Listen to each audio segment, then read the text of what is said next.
guys, what's going on? Good to see you. Got the camo on tonight, so you know you're doing it right when you're wearing camo, right? Some things I was going to tell you just real quick. Scheduling a live is going to be coming up. I'm going to be doing a live. And another thing is the book. Working on it. We'll talk more about it in the live. And I want to thank everybody for watching the videos. Again, they're trying to... I'm not sure what they're doing, but the algorithm's down. People aren't getting notified. Same old, same old. I made a playlist.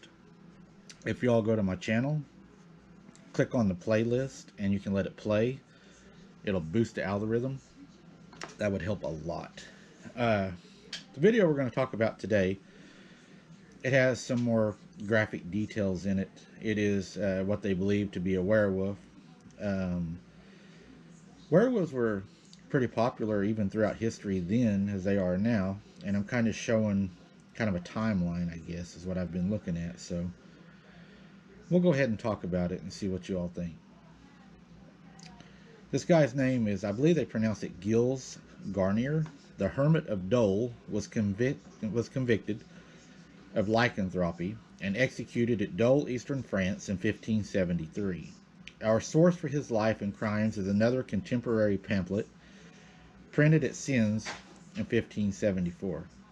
Taking the form of a wolf in 1572, Garnier first attacked a 10-year-old girl in a vineyard near Dole.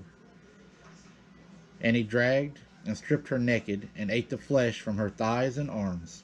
He then removed some more of the flesh and carried it to his wife, and I believe her name is pronounced Apolline, to eat at their shared hermitage. That's very disturbing. But this happened a lot through history, and we're having a lot of attacks that's happening now. And a lot of the kids I've been doing, and even speaking to the fathers, parts of them were consumed and missing also. Soon after, he attacked another young girl in more or less the same place. This time he killed her and wounded her in 5 places, but was chased off by 3 men before he could start his meal. A week later, he again attacked this time a boy in another vineyard, whom he partially consumed before tearing off a leg for later. His next crime proved his eventual undoing, having killed another young boy and dragged him to the woods. Garnier was surprised at his intended meal, and after retreating a distance resumed his human form, leading to his identification.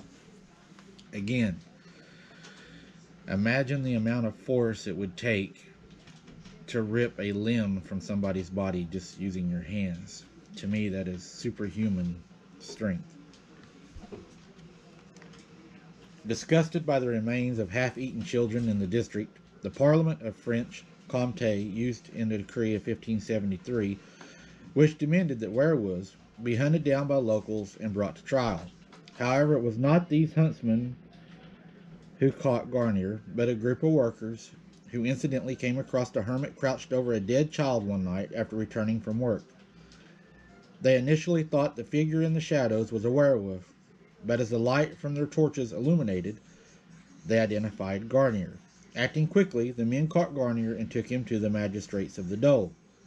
A lot of the men said he was in the form of a werewolf when they seen him, and quickly resumed his human identity as they lit him up with the torches.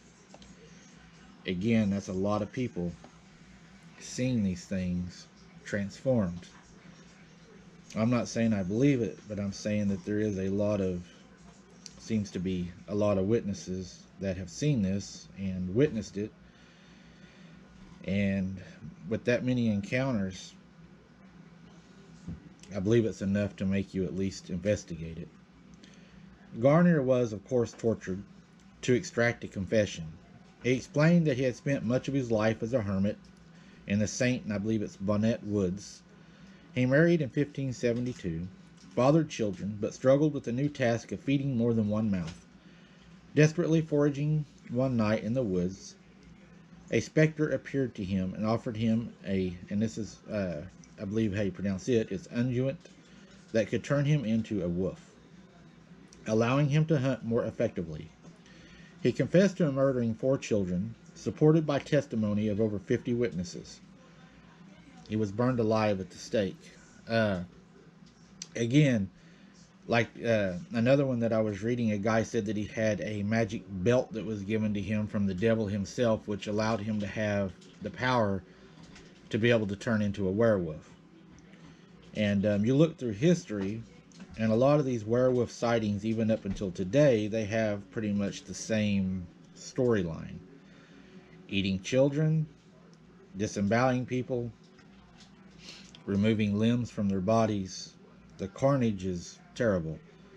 But also, there is always, it seems to be, a magic item that is involved that's allowing them to have this. Is it black magic? Is it witchcraft? Is it occultism?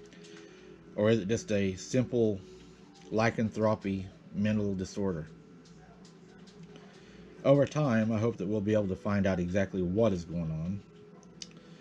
There's a lot of things that makes you believe that this would be unhuman, supernatural strength to be able to remove an arm or a leg from a body with just the force of your body. To be able to eat somebody in full portion,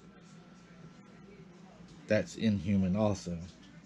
To be able to stomach and be able to do that and over and over and over shows a lack of, the word I would look for would be just self-control and humanity. So definitely these are monsters. But it's one I want to share. I have more of these I do want to share. I hope you enjoyed this. I'm starting to see a pattern in items being used in these. Why it has been used like that, I'm not real sure right now. But it is, honestly, it's interesting to me that in a lot of these murder cases in past history, there was always an item that they believed allowed them to have these powers. All the way up to the Girl Scout murders, it's always seemed to be a blood from an innocent person that they seem to want. But anyways, guys, I wanted to share this one with you. I'll be putting the live out. Check on the on our new page. If you haven't joined our new Facebook page, the old one will be ending. The link is on the old Facebook page. It's pinned. Come over and join us, or you're going to be left out. And also in the community tab on the YouTube page, I will place the live that's coming up, and on the new page. I look forward to seeing you all at the live. We're going to talk about a lot of different things, some things we've covered, and it gives you all a chance to ask me questions over things you want to ask, and we'll have a good time as we always do. I appreciate each and every one of you guys. Till next time, keep your head on a swivel, and we will see you next time.